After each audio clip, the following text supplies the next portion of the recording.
Olá, eu sou Paulo Steckel e este é o 49º vídeo, 49º episódio da nossa playlist Ciência Espiritual. E hoje o assunto é, pela primeira vez, Bíblia e suas polêmicas, obviamente. Vamos conferir?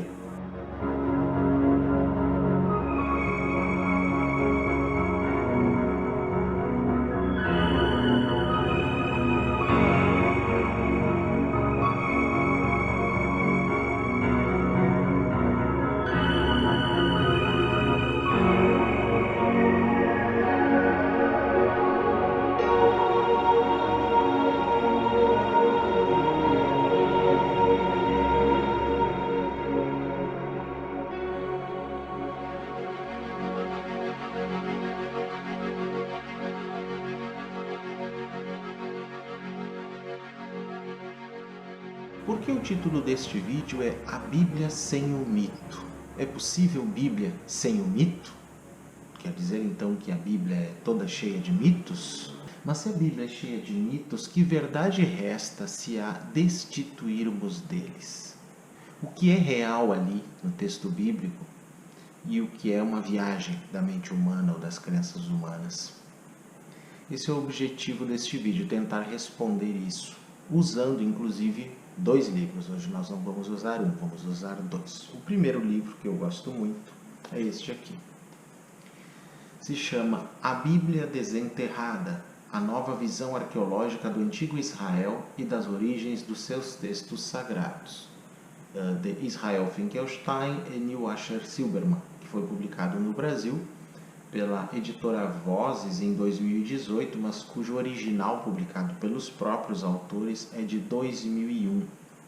Quem quiser conseguir esse livro, ele deve ainda estar no catálogo da editora Vozes, então dê uma googleada lá, editora Vozes, no site, vocês podem conseguir este livro. E a segunda obra que eu vou usar para analisar um pouco esta questão é uma obra de minha autoria, que foi publicada no mesmo ano de 2001. Foi meu primeiro livro, este aqui, totalmente esgotado em versão impressa, mas ainda existente em versão digital, que se chama Elohei Israel, que em hebraico quer dizer os deuses de Israel, Filosofia Esotérica na Bíblia, então de Paulo Steckel. Aqui eu escrevi sob o pseudônimo da Nea Tag na época. O original impresso então de 2001 e a versão digital atualizada pelo autor é de 2006. E esta vocês podem adquirir fazendo o pedido pelo meu e-mail, psteckel@gmail.com, e eu mando para vocês todos os detalhes sobre esse livro e os demais livros que eu tenho disponíveis em catálogo. Então, tudo que eu vou falar aqui em relação a esse tema, dentro do que está no meu livro, vocês podem conseguir pedindo pelo meu e-mail. Mas já que eu vou falar sobre a questão de mitos na Bíblia, que portanto algumas coisas não são verdade, ou talvez nem muitas, que são mera mitologia, crenças e até invenções, eu preciso fazer um aviso aqui para aquelas pessoas que talvez se sintam ofendidas pelo que eu vou dizer e coisas desse tipo do ponto de vista religioso. Então, eu quero dizer o seguinte para vocês. Intolerância religiosa tem a ver com tentar impedir alguém de praticar as suas crenças religiosas, não com não se acreditar nas crenças religiosas de outra pessoa. São duas coisas diferentes. Até porque cada um tem as suas ou nenhuma. O Estado laico defende o direito a crenças ou a nenhuma, sem imposição para quem não está interessado. Assim, um cristão tem o direito de acreditar no que diz a sua religião, mas não o de impor suas crenças a não cristãos que não estejam interessados nessas crenças, como, por exemplo, um budista, um taoísta ou mesmo um agnóstico. Isso vale também para todas as outras religiões. Portanto, nesse vídeo, só falarei das minhas crenças e conclusões sobre a Bíblia, e inclusive dos outros autores, do Israel Finkelstein e do Neil Asher Silberman, sem impor nada a ninguém ou sequer sugerir que as pessoas abandonem as suas fés. É uma análise histórica e filosófica baseada em estudos, então fique bem claro isso.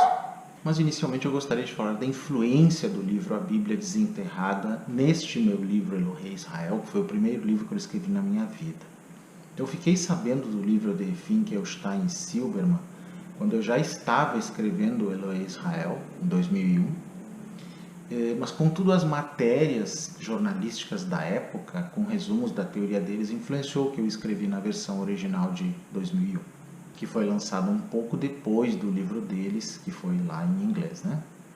Em português, o livro deles só saiu em 2018 pela editora Vozes, que é então a edição que eu recomendo para vocês.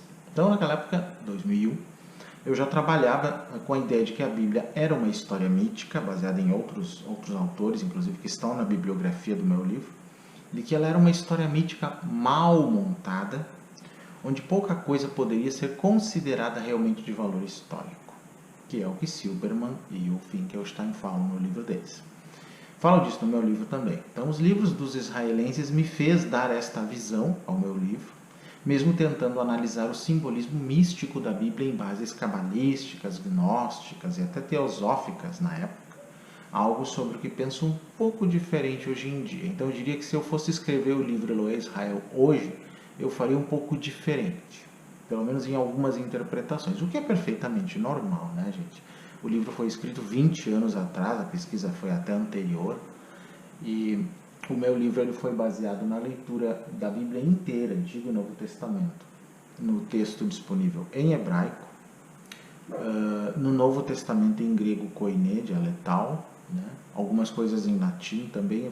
Foi cotejado com várias versões da Bíblia para que eu pudesse fazer as análises ali contidas. No caso do livro A Bíblia Desenterrada, eu diria assim que ele é um livro denso, não digo complexo, mas é um livro denso, cheio de informações técnicas da arqueologia que talvez para algumas pessoas sejam meio chatas de se ler. O meu livro eu já tornei um pouco mais palatável, um pouco mais simples para se entender.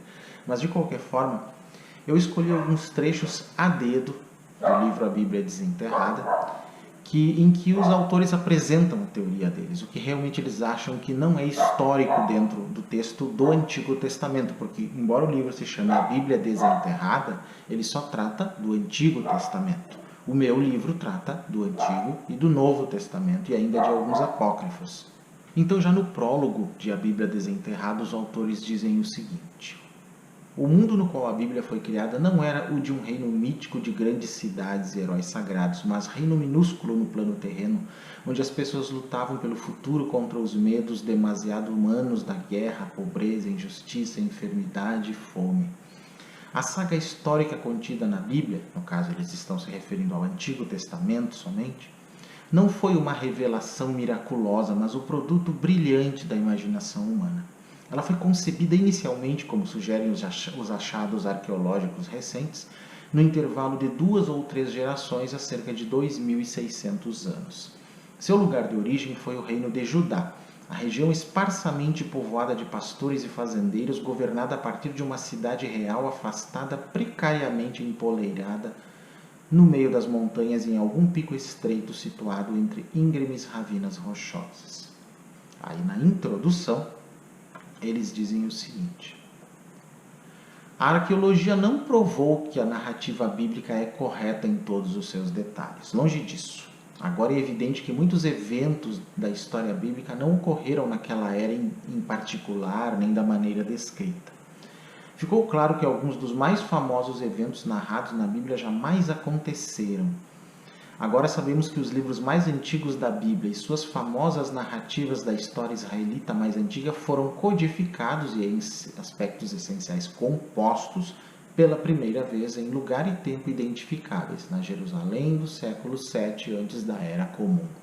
Eu falo bastante sobre isso também no meu livro Eloé Israel, quando falo do período do cativeiro da Babilônia, o período dos reinos de Israel e Judá, os tipos de documentos de redação do Pentateuco, e nós vamos falar disso daqui a pouquinho, mostrando então que o texto foi uma montagem, não foi feita de uma vez só, ele é cheio de colagens, é cheio de interpolações, de inclusões, de misturas, de repetições, e para um texto que é considerado inspirado divinamente, ele é muito confuso no final da história. Mas continuam os autores, ao contar aquela grande tragédia, eles estão se referindo às quedas do reino de Israel no século VIII antes da Era Comum e de Judá no século VI antes da Era Comum. Então, ao contar aquela grande tragédia, a narrativa bíblica se afasta drasticamente do padrão normal das epopeias religiosas antigas. Em muitas narrativas, a derrota de um deus pelo exército rival implica o fim do seu culto, em outros casos, né? Porém, na Bíblia, o poder do Deus de Israel foi considerado ainda maior após a queda de Judá e o exílio dos israelitas. Longe de ser humilhado pela devastação do seu templo, o Deus de Israel foi visto como uma divindade de poder insuperável, porque, em última análise, ele manipulou os assírios e os babilônicos para serem seus agentes involuntários para punir o povo de Israel por sua infidelidade. Ou seja, os autores deixam bem claro que isto é uma invenção sacerdotal, como eu também falo no Elo Israel, para parecer que aquela desgraça que se abateu sobre os reinos de Judá e Israel foi alguma coisa divina, quando na verdade foram casos humanos, situações humanas. Continuam eles: todos concordam que o Pentateuco não é uma composição única sem costuras, mas uma colcha de retalhos de fontes diferentes, cada uma delas escrita em circunstâncias históricas diferentes para expressar diferentes pontos de vista religiosos ou políticos. Isso eu também falo em Eloé Israel. Continuo. Argumentamos que grande parte do Pentateuco, que são os 5 primeiros livros da Bíblia, é criação da monarquia tardia, advogando a ideologia e as necessidades do reino de Judá e, como tal, está intimamente conectado com a história deuteronomista, que foi compilada na época do rei Josias, visando prover uma validação ideológica de ambições políticas particulares e reformas religiosas. Literalmente, eles dão a entender, e parece que é esse o fato, de que o tal Pentateuco, a lei, o livro da lei, que teria sido encontrado no reinado de Josias, e que daí teria gerado todo o texto que se conhece hoje como a Torá, ele teria sido uma espécie de encomenda, digamos assim, desse período, para que toda a história pastoril, dos israelitas parecesse uma grande história do mundo. Alguma coisa que inicialmente tinha só importância tribal, passasse a ter uma importância universal. Então se pediu esse peso. Esse texto foi uma manipulação sacerdotal para parecer alguma coisa grandiosa. Isso que a Bíblia Desenterrada diz do início ao fim, mostrando vários indícios arqueológicos para isso, e textos também. E o Elo Israel, o livro que eu escrevi no mesmo ano, entra na mesma linha. No capítulo 1 de A Bíblia Desenterrada, chamado A Procura dos Patriarcas, tem 2 trechos bem interessantes. Diz o seguinte: logo, as histórias bíblicas deveriam ser encaradas como mitologia nacionalista, cuja base histórica não é mais sólida do que a saga homérica das viagens de Ulisses ou a saga virgiliana da fundação de Roma por Enéas. Ele dá a entender que deve ser considerado o mesmo tipo de mitologia. Então, a ideia de que Enéas ajudou a fundar Roma é mitologia, todos nós sabemos, e ninguém contesta, A saga homérica de Ulisses também é mitologia, ninguém contesta e fica tudo bem. Mas quando se fala isso da Bíblia, a coisa muda de figura. Mas os fatos, como mostra o livro desses autores, encaminham-se para esse nível, porque as informações não são checáveis ou as que foram checadas são contraditórias. Continuam eles: sabemos agora, por meio da pesquisa arqueológica, que os camelos não foram domesticados como bestas de carga antes do final do 2º milênio. E essa sua capacidade não foi usada amplamente no Oriente Próximo Antigo até bem depois de 1000 antes da Era Comum. Assim, o que eles querem dizer nesse trecho é que a tal caravana de camelos carregados de especiarias, bálsamo e resina na história de José não faz sentido, porque ela teria ocorrido muito antes, e esses camelos não estariam fazendo isto neste período, não eram usados para isso, mostrando então que se pegou um fato bem posterior e se colocou lá longe na história para poder corroborar uma história inventada de Israel. No capítulo 2 de A Bíblia Desenterrada, chamada O Êxodo Realmente Aconteceu, eles dizem o seguinte: a correlação entre as datas de reinado dos reis israelitas e fontes externas egípcias e assírias situaria o Êxodo mais ou menos em 1440 antes da Era Comum.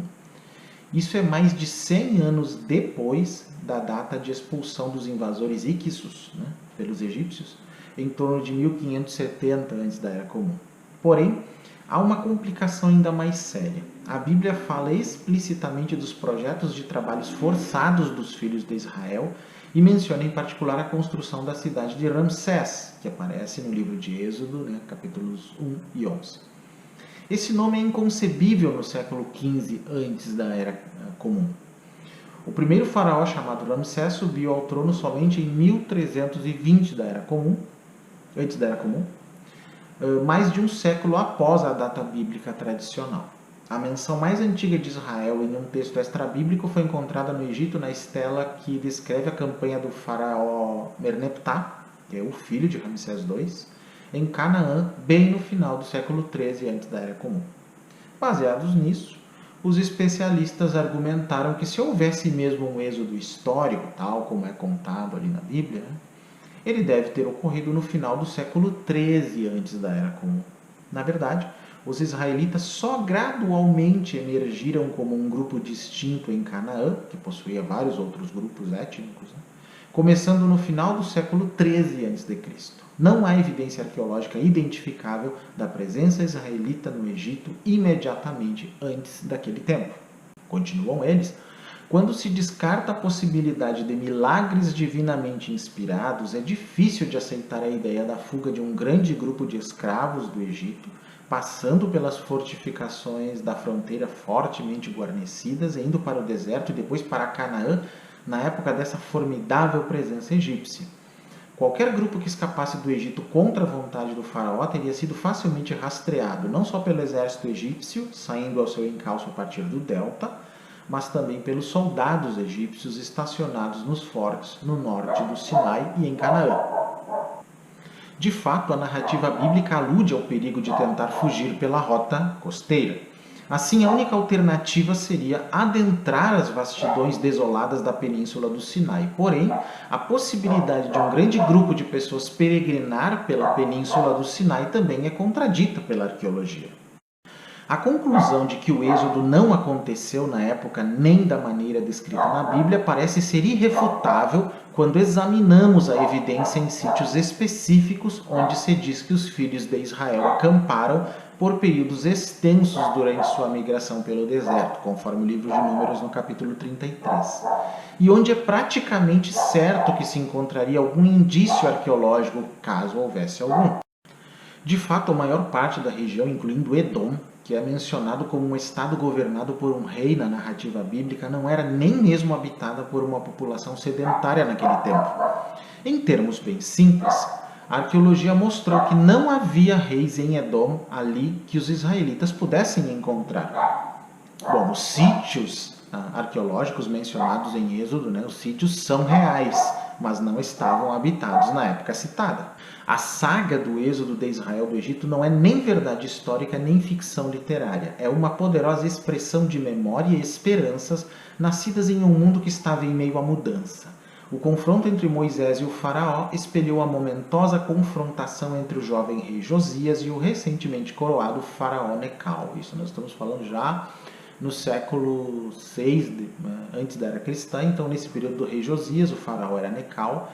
Os autores querem dizer que em cima dessa situação de rusga entre Josias, o rei Josias e o faraó Necau, que se criou toda a mitologia de Moisés e o faraó egípcio.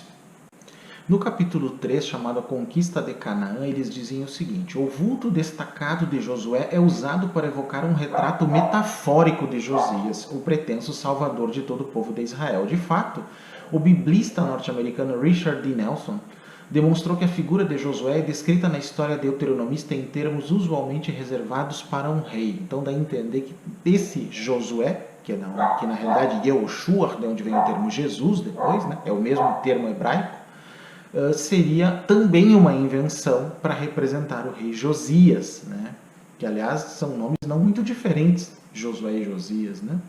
No capítulo 4, que se chama Quem eram os israelitas, eles dizem: a arqueologia surpreendentemente revela que as pessoas que viveram nesses povoados, em Canaã, foram habitantes nativos de Canaã que só gradualmente desenvolveram uma identidade étnica que poderia ser chamada israelita. Os primeiros israelitas apareceram por volta de 1200 antes da Era Comum como pastores e agricultores nos montes. Sua cultura foi a de simples subsistência.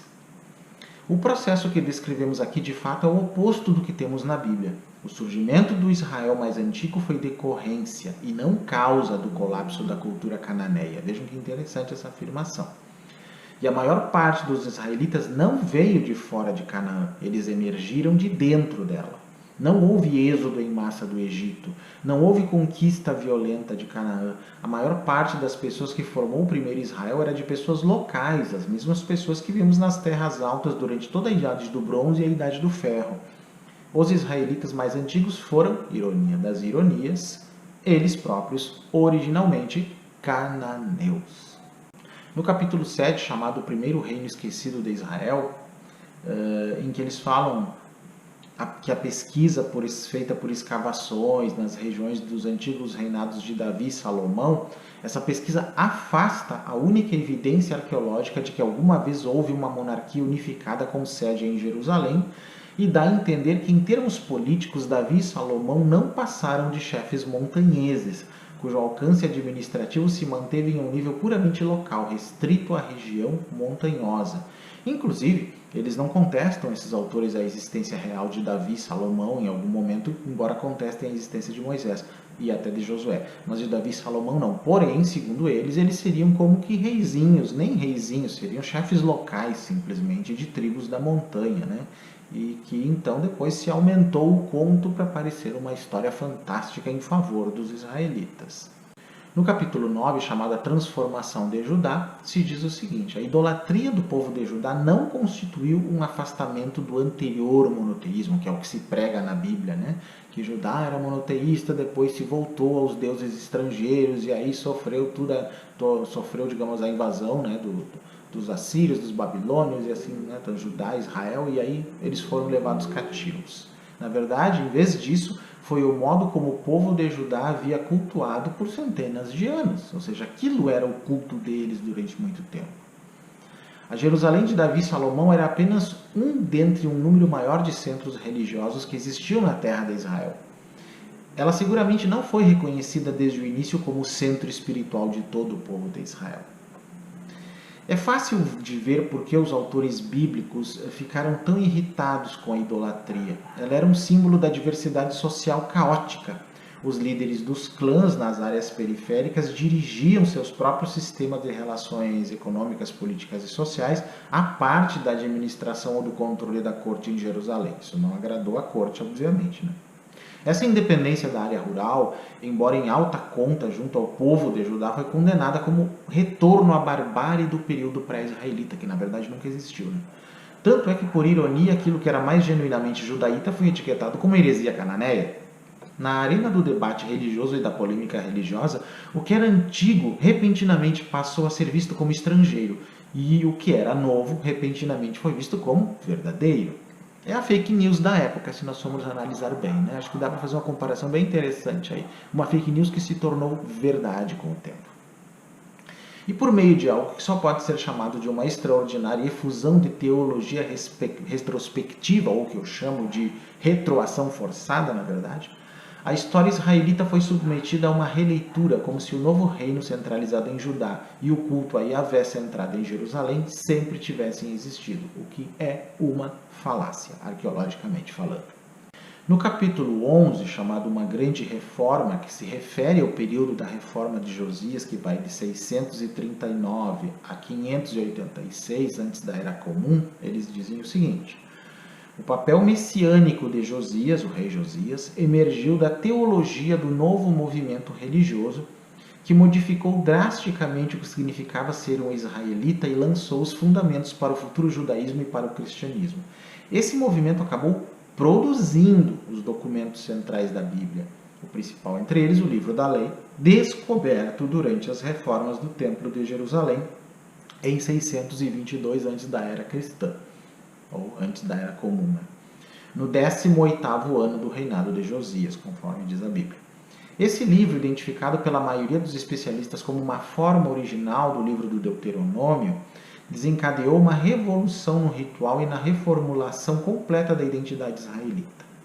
Ele continha as características centrais do monoteísmo bíblico: o culto exclusivo a um só Deus em um só lugar, no caso, Jerusalém, a observância centralizada, nacional, das principais festas do ano judaico, Páscoa, Tabernáculos, que os judeus até hoje comemoram, e toda uma gama de leis tratando do bem-estar social, da justiça e da moralidade pessoal, que são nitidamente patriarcais, como todos nós sabemos, né?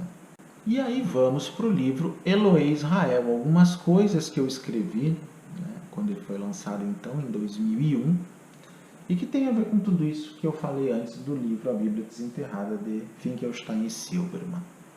Já na introdução, eu começo falando sobre o meu interesse pela Bíblia, pela Cabala, que foi algo que eu já estudei muito, já dei muito aula de Cabala, de hebraico bíblico, hebraico para estudo da Cabala na década de 90, início dos anos 2000. Hoje eu já não dou mais aulas particulares disso, mas ainda continuo estudando bastante.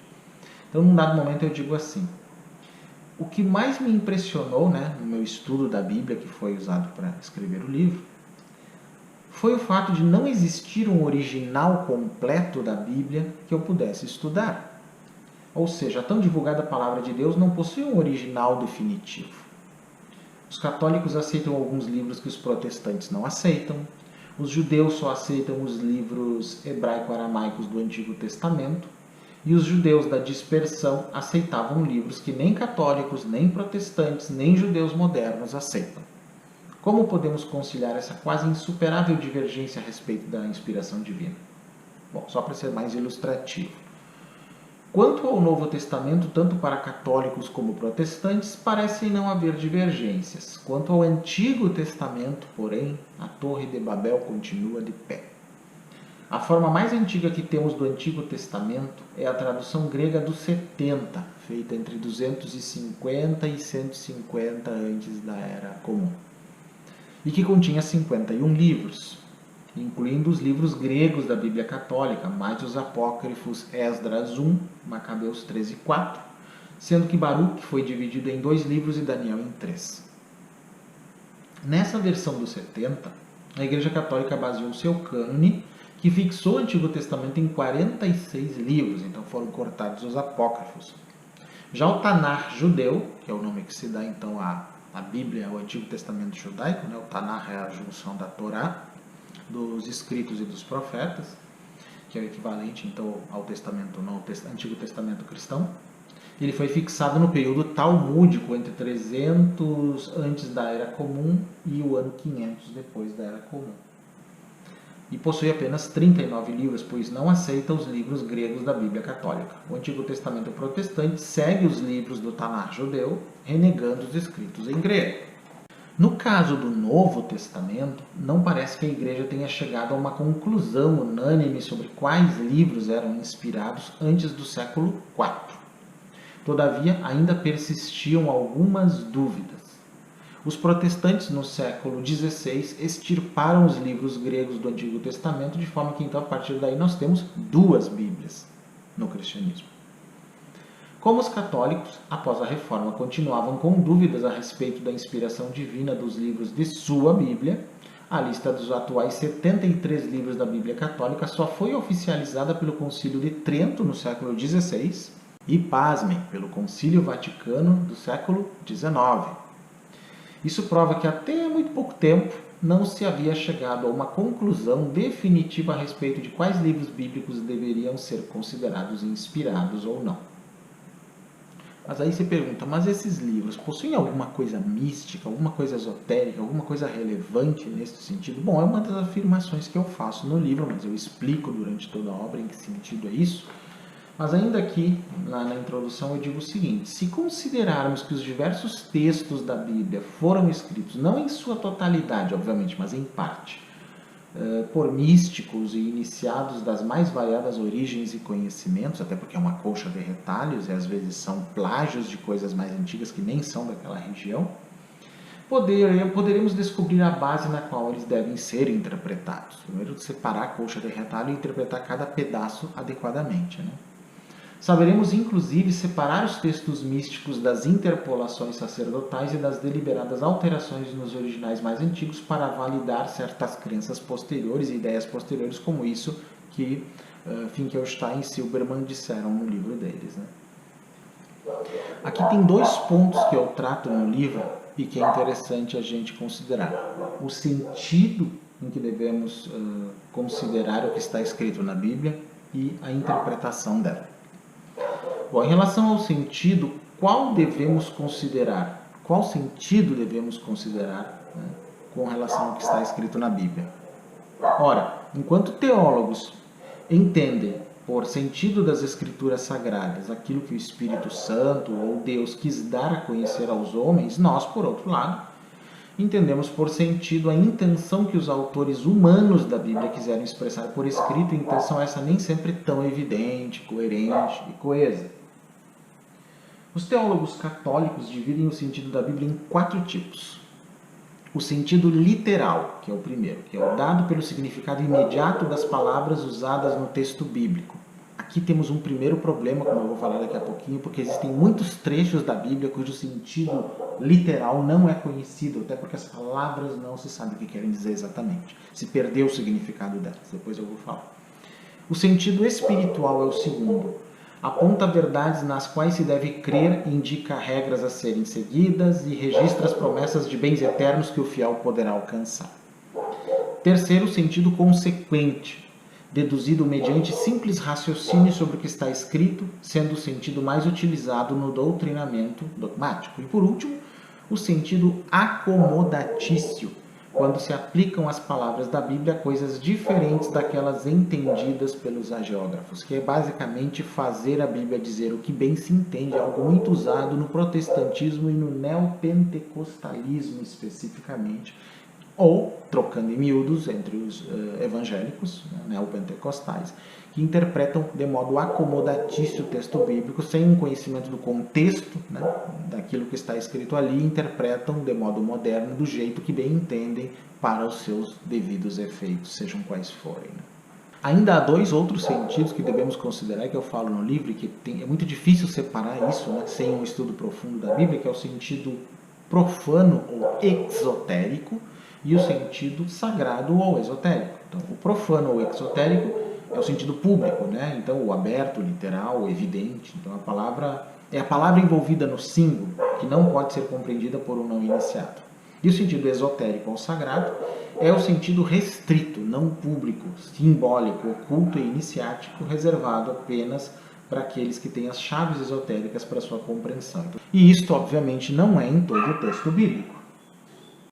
E quanto à interpretação da Bíblia, sua hermenêutica, digamos assim, é esclarecedor observar que ao longo dos séculos o texto bíblico foi sendo relido com uma interpretação concordante com o momento religioso.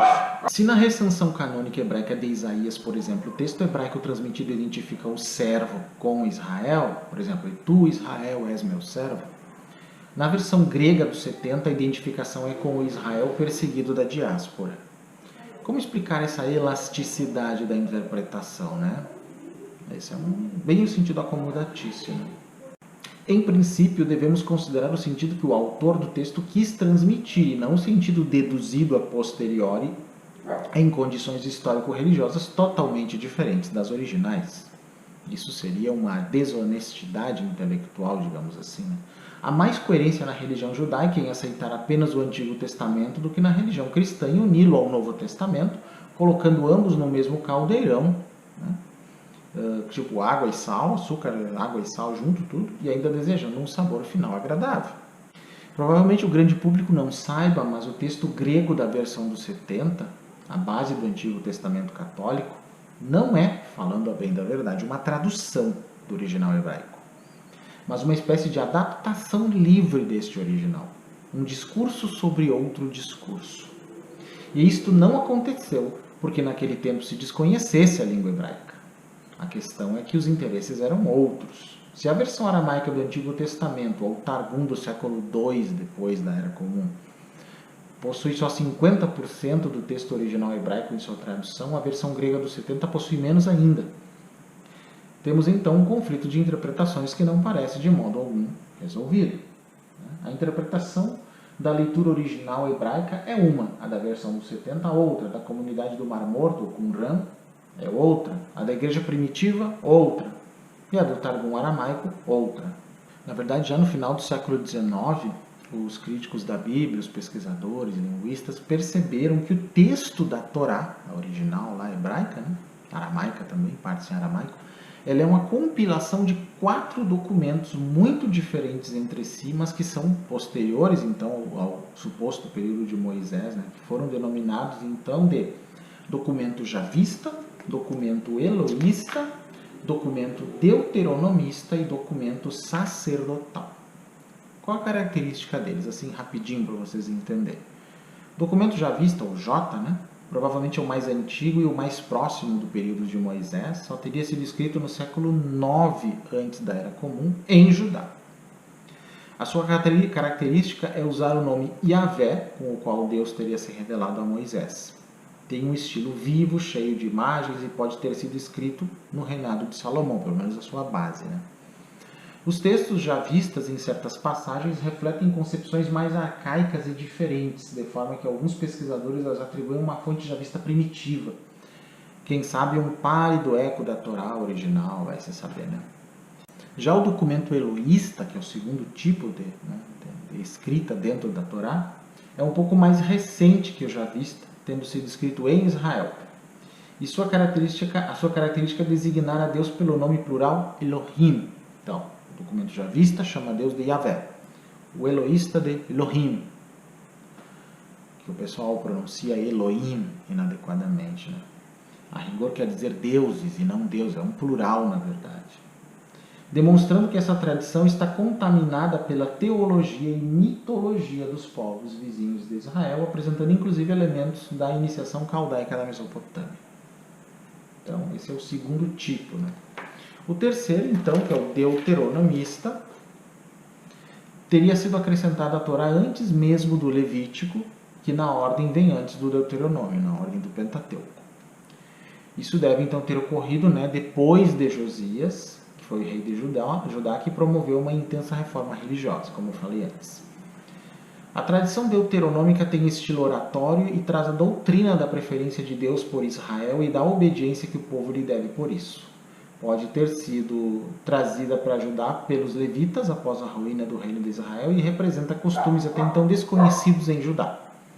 Mas, como diz, né, Finkelstein Silberman, no livro A Bíblia Desenterrada, parece ter sido uma encomenda daquele período para que a história de Israel parecesse algo universal. E, por fim, o documento sacerdotal, que é o quarto tipo, somente após o exílio da Babilônia que este código teria sido acrescentado à Torá, representando, portanto, um desenvolvimento tardio da religião de Israel, tendo muito pouco a ver com Moisés. Isso é nítido porque muitas das leis sacerdotais são aplicáveis à vida nas cidades e não à vida no deserto dos tempos de Moisés. E, segundo Silberman, isso é a prova, na verdade, de que nunca houve uma vida no deserto, nunca houve o êxodo. As aparentes antecipações colocadas na boca do legislador em muitos trechos da Torá nada mais são que adições posteriores, pós-exílicas, exatamente o que eles também dizem. A base da tradição sacerdotal são essas novas leis e algumas narrações, incluindo a tão discutida criação do mundo do primeiro capítulo do Gênesis, que, pasmem, não é originária de Moisés.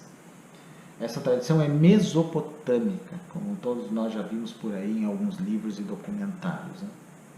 Mas e as imprecisões da Bíblia? Isso é uma coisa que sempre chama a atenção e é uma das partes do livro que o pessoal que conhece mais gosta, até porque é bem interessante mesmo. Algo que surpreende um pesquisador da Bíblia é o número de imprecisões, traduções duvidosas e mesmo incertezas completas na tradução de certos trechos do Antigo Testamento hebraico, que é o texto dos Massoretas. Só para se ter uma ideia, na análise exaustiva que fizemos do texto hebraico-aramaico do Antigo Testamento, encontramos controvérsia em pelo menos 400 versículos. Então, como se pode ver, a palavra de Deus não é tão evidente como se gostaria. Então, para aqueles que quiserem comprovar por si mesmos o que estamos afirmando, apresento então, que deu duas páginas e um pouquinho, todos os 400 versículos. Quais são eles, né? E se vocês pegarem a Bíblia de Jerusalém, que é uma edição que eu sempre recomendo como tradução da Bíblia, e procurarem esses versículos, que eles são baseados na Bíblia de Jerusalém, nas notas de rodapé da Bíblia de Jerusalém, vocês vão encontrar as controvérsias linguísticas de cada um destes 400 versículos. Vocês vão ver que tem vários termos ali que são imprecisos, não se sabe exatamente o que queriam dizer, ou que parece que o texto está truncado, na verdade, o que sobreviveu até nós, né? Está truncado, não está completo, sinal do que foi modificado, foi rasurado, foi escrito por cima, se modificou em vários momentos históricos com objetivos específicos. É bem interessante essa parte, quando vocês começam a ler as implicações delas. Falando um pouco do Novo Testamento, uma das coisas que eu tenho num dos apêndices, o apêndice 1 do meu livro se chama Os Rolos de Qumran, e o tópico chamado Mestre de Justiça, que supostamente era uma figura importante naquela comunidade, né, de Qumran. Então, sobre esse Mestre de Justiça e a sua semelhança com a ideia de Jesus, né, com todo o ícone que é Jesus, eu digo o seguinte: entre os textos descobertos tardiamente em Qumran, ou os Rolos do Mar Morto, né, está o comentário de Nahum, que se tornou polêmico por fazer referência em uma frase inconclusa a alguém que foi colocado vivo num tronco, ou crucificado, segundo dizem alguns, o que fez com que alguns pesquisadores pensassem que o mestre de justiça da seita de Qumran teria sido crucificado por Alexandre Janeu, sendo este então o Cristo forjado dos Evangelhos. O período de Janeu é entre 103 e 76 antes da Era Comum, o que nos permite deduzir que o Cristo que serviu de base para o Jesus canônico teria morrido cerca de um século antes do que se pensa. Se o fato for mais próximo no tempo, ocorreu sob Aristóbulo II, que reinou de 67 a 63 antes da Era Comum, ou sob um dos sumos sacerdotes de Hircano II, entre 76 e 67 antes da Era Comum, ou entre 63 e 40 antes da Era Comum. A data mais provável é pouco antes de 63 antes da Era Comum, quando Pompeu conquistou Jerusalém. Neste caso, o mestre de justiça não teria morrido crucificado, pois este era um costume dos romanos, e antes de 63 antes da Era Comum, eles não haviam chegado. Poderia ter morrido apedrejado, este sim um costume judeu. Devido a essa polêmica, muitos especialistas especulam que Jesus foi um essênio ou viveu entre eles, e H.L. Yadin, um pesquisador bem conhecido, acredita que a seita influenciou João Batista e o apóstolo Paulo. Com certeza existem semelhanças, uma vez que o Novo Testamento que possuímos é uma espécie de decalque feito em cima de obras não históricas, mas simbólicas, sobre o Messias, Cristo em grego, né? Como as encontradas em Qumran. O professor Dupont de Sommet, outro famoso pesquisador, apontou diversas semelhanças entre o mestre de justiça da comunidade de Qumran e o Jesus Cristo dos Evangelhos. Ambos pregam a penitência, a pobreza, a humildade, o amor ao próximo e a castidade. Eram o escolhido, o Messias, foram perseguidos pelos sacerdotes, fariseus em um caso e saduceus em outro, condenados e mortos. Prescreveram a lei de Moisés e a aperfeiçoaram, amaldiçoaram Jerusalém que caiu no domínio romano, ambos possuíam o batismo por imersão, ambos fundaram uma comunidade ou igreja, cujos fiéis esperavam um glorioso retorno. Então, é possível negar a semelhança? O mestre da justiça morreu entre 65 e 63 a.C., né, ou antes da Era Comum. Jesus por volta do ano 30. São quase 100 anos de distância entre e aí um plágio vergonhoso, se for a verdade dos fatos, né? Alguém se apropriou disso num dado momento. A comunidade essênia, da qual se diz que Jesus teria participado, ela teria se originado por volta de 150 antes da Era Comum. Seu monastério em Qumran pode datar de 134 a 104 antes da Era Comum, tendo sido destruído duas vezes, em 31 antes da Era Comum por um terremoto e no ano 68 da Era Comum pelos romanos. E o que temos do cristianismo até esta época? Bom, por volta de 34 depois da Era Comum, a suposta conversão de Paulo. Em 37, a fundação da igreja de Antioquia, quando os discípulos foram pela primeira vez chamados cristãos. Entre 46 e 48, a primeira missão de Paulo. Por volta de 50, surge o Mateus aramaico original. Entre 49 e 52, a segunda missão de Paulo. Entre 53 e 58, a terceira missão de Paulo. Entre 60 e 63, a prisão de Paulo em Roma. No ano 67, a suposta decapitação de Paulo.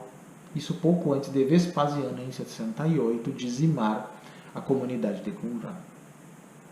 Aí até alguns perguntam, seria Paulo um membro da seita de Qumran, cujos ensinamentos ele expandiu em suas 3 missões fora da Palestina? São as polêmicas que ficam, né, em relação a isso. Alguns dizem que Jesus teria sim existido, que teria sido um iniciado e que a partir daí teve acesso a alguns estados místicos, né? E aí então, em cima deste processo, que é mais dentro da visão gnóstica, né, que se tem essa noção, é que foi decalcado, digamos assim, o Cristo dos evangelhos, né, canônicos, como nós conhecemos. Neste caso, como eu digo aqui no livro, no segundo apêndice, que se chama O Cristo Gnóstico e a Grande Mentira, quanto ao iniciado de Jesus, se existiu de fato, era um homem como qualquer outro. Se Jesus é só uma alegoria para todo o iniciado que desperta seu Cristo interno, um aspecto interno talvez semelhante à noção que se tem lá no Oriente de um Buda ou alguma coisa assim, ainda assim, o iniciado é um homem e não Deus ou uma das pessoas da Trindade. Isso é evidente. Então, diz Paulo que Jesus tomou a semelhança humana e foi achado em figura de homem, como diz em Filipenses 2:7. Celso, no século II, diz que por seu aspecto não diferia nada dos outros homens. E João de Damasco, no século VIII, diz que ele tinha o rosto de todos nós, filhos de Adão. Bom, o próprio Jesus dos Evangelhos se considera filho do homem, huios tu anthropo em grego. Entretanto, como nos tempos de Jesus os judeus falavam aramaico, qual seria a expressão original? No Antigo Testamento, a expressão aparece 2 vezes, mas de forma diferente. Em Daniel, no capítulo 7, versículo 13, como Bar Enash, que é um aramaísmo do hebraico Ben Enosh, né? Filho do homem, ou filho de Enos, filho de Sete, neto de Adão. Em Ezequiel 2.1, como Ben Adam, literalmente filho do homem ou filho de Adão. A expressão aramaica correta que corresponderia ao grego do Novo Testamento seria Bar Anashá, ou então Bar Nashá. Neste caso, Jesus era o filho do homem ou de Enos, ou filho de Set. Só que a genealogia sacerdotal do capítulo 5 de Gênesis dá como sendo Cainã o filho de Enos. E Cainã é uma variante de Caim. Então, Jesus seria então o filho de Caim. Isso é um homem como qualquer outro, filho da humanidade pecadora.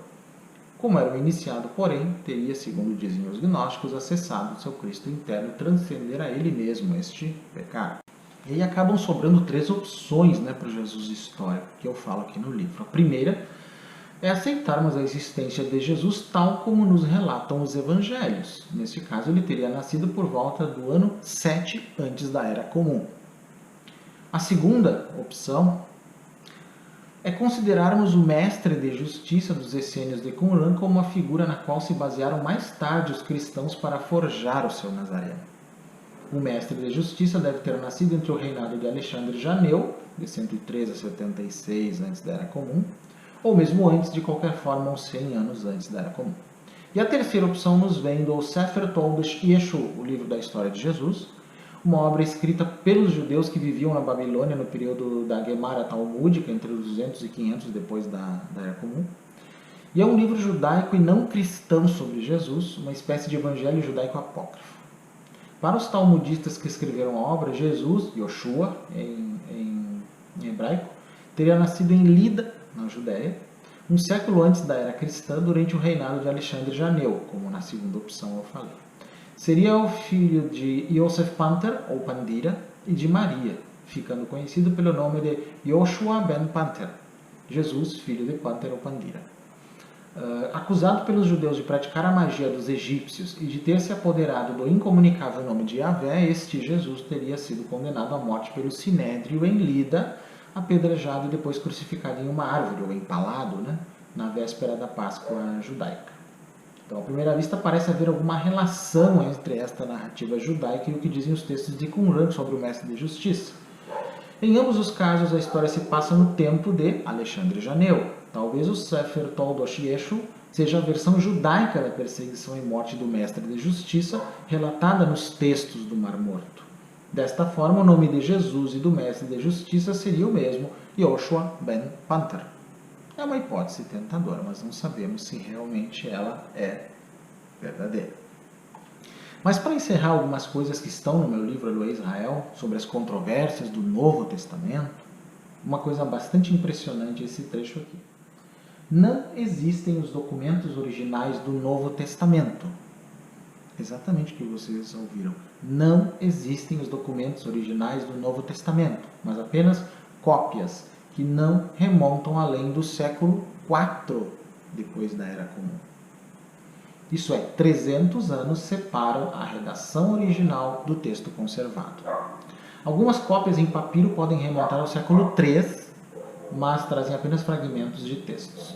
Os manuscritos mais antigos estão escritos em letras maiúsculas ou unciais, são quase 250 manuscritos. E os mais recentes em minúsculas, são mais de 2.500 manuscritos. Esses manuscritos não são unânimes no texto, pois apresentam demasiadas variantes e divergências da versão canônica. Os 6 manuscritos unciais mais importantes são o Codex Vaticanus, que é o pergaminho mais antigo do século IV, o Codex Sinaiticus, também do século IV, o Codex Alexandrinus, do século V, o Codex Ephraim, também do século V, o Codex Claromontanus, do século VI, e o Codex Beze-Cantabrigiensis, do século VI, o qual traz um dito de Jesus que não aparece em nenhum outro manuscrito, que é o seguinte trecho. No mesmo dia, Jesus viu alguém que trabalhava no dia de sábado e disse-lhe: Homem, se tu sabes o que fazes, és bem-aventurado. Se não o sabes, és maldito e és um transgressor da lei. Na verdade, as epístolas de Paulo são mais antigas que os evangelhos, o que não surpreende, uma vez que os evangelhos, como os encontramos atualmente, foram, digamos, montados ou forjados depois que Paulo e seus discípulos gnósticos expandiram seu cristianismo místico entre os não-judeus. A grande questão é que os manuscritos, né, que deram origem ao que nós chamamos de Novo Testamento, então que somados ali dá 3.000 manuscritos pelo menos, eles não são completos, eles não têm tudo, não têm todos os evangelhos e tudo, eles têm pedaços, e foi então uma grande colcha de retalhos que foi montada, um grande estudo nesse sentido. E obviamente quando se tem uma grande quantidade de textos assim, na hora de se decidir o que vai para o texto final, isso requer uma decisão, e essa decisão, obviamente, que não é perfeita. Então, existe aí sim manipulação, interesses e coisas bem obscuras envolvidas na criação desse texto final dos Evangelhos e do Novo Testamento como um todo. Podemos dizer que no Antigo Testamento quase tudo é simbolismo e uma mitologia caótica, mas tem alguns personagens reais. E no Novo Testamento, uma grande montagem. Mas também tem trechos que trazem ensinamentos espirituais, né, de várias origens, mas que foram colocados ali de um modo acomodatício, de um modo para dar um efeito específico que era transformar o cristianismo em uma religião que se expandia. E tanto que funcionou, né, digamos assim. Mas sem esses mitos, não resta muita coisa do texto bíblico como um todo. Né? Ou pelo menos se nós formos buscar a historicidade deles, isso é muito controverso. Não que isso não seja assim com outras obras sagradas, vamos ser bem sinceros. Nem mesmo o Alcorão, que é uma obra bem menor, escrita num período menor de tempo, é considerado de uma redação só. Entre os especialistas, né, no árabe do Alcorão, se percebe redações de mais de uma mão, ou seja, escritos em períodos diferentes de tempo, e ele também não foi escrito de uma só vez. Mesmo os textos sobre o Buda, seja o Tipitaka, né, que de origem Pali, ou a própria ideia da história de Buda, também tem muitas lendas. Só que para nós budistas não é uma heresia nós considerarmos que a maior parte da história do Buda não seja verdadeira, não tenha acontecido exatamente como se diz. Existem pesquisas que até demonstram que Buda talvez nem fosse um príncipe, talvez apenas fosse alguém da região de uma família mais rica que tivesse alguma proeminência. Há indícios que ele possa ter estudado em uma outra cidade longe de onde ele morava, né, que ele simplesmente era uma espécie de contestador do seu tempo e por isso mesmo teve grande relevância o seu ensinamento e que talvez não tenha sido bem assim como as coisas são contadas. Mas isso não é o grande problema numa religião, porque o que importa é o ensinamento que ela deixa. Acho que esse é o ponto mais importante.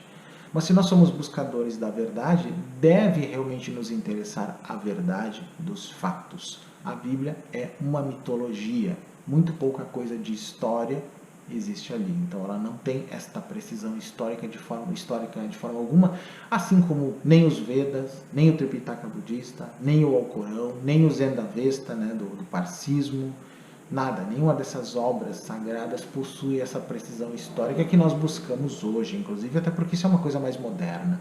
Naquela época ninguém estava preocupado com isso, era muito comum naquela época, inclusive, que uma pessoa escrevesse um texto e na hora de colocar o autor, se colocasse o seu nome desconhecido lá, o livro desapareceria na noite dos tempos, então ele resolvia colocar como autor do livro alguma figura muito importante. Por isso que tem muitos apócrifos atribuídos a Moisés, a vários apóstolos, a vários profetas, que não tem nada a ver com eles, porque era uma forma de as pessoas não destruírem aqueles livros, né? Porque elas achavam que seria um sacrilégio. Então, se dissesse que foi o Zé da Silva que escreveu aquilo, ninguém queria saber, mas se dissesse que foi lá o Isaías, aí o pessoal já ficava, né? Já fazia com que o texto fosse preservado.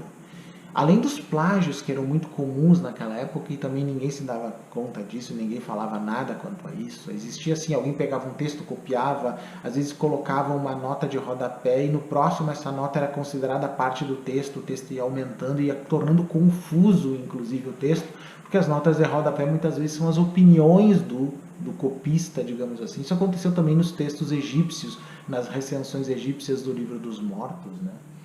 Então isso não é incomum, não. Então não podemos nos basear em textos antigos como se eles fossem modernos. Eles são muito complexos, escritos em linguagens antigas, já esquecidas, digamos, com interpretações linguísticas perdidas, gente. Uma tradução de uma língua não basta conhecer a palavra isolada e traduzir. A gente sabe disso nas línguas modernas. Existe um sentido que é muito difícil de se pegar e que pode se perder quando uma língua morre. Então, fazer qualquer tipo de interpretação acomodatícia da Bíblia ou de qualquer livro sagrado baseado nesses desconhecimentos é uma desonestidade tremenda. Então, é isso que eu deixo para vocês. Se vocês quiserem o livro Eloé Israel, então entre em contato comigo pelo e-mail paystack@gmail.com. Eu mando para vocês os detalhes, valores, os detalhes sobre os outros livros, dos quais eu vou falar nos próximos vídeos, né? Todos os livros que eu escrevi, aos poucos eu vou fazendo vídeos e vou comentando. Esse foi o primeiro. E o livro A Bíblia Desenterrada, de Finkelstein Silbermann, vocês conseguem pelo site da editora Vozes, que é interessante lembrar, né? É uma editora católica, de origem católica, e publicou este livro super polêmico, A Bíblia Desenterrada. Vejam que interessante. Então, um ponto para a editora Vozes aí. Espero que tenham gostado. E na próxima semana eu volto com algum vídeo bem interessante para vocês. Se gostaram deste, curtam, compartilhem, se inscrevam no canal, divulguem para os seus amigos, apoiem este trabalho para que ele continue crescendo. Até a próxima semana, então.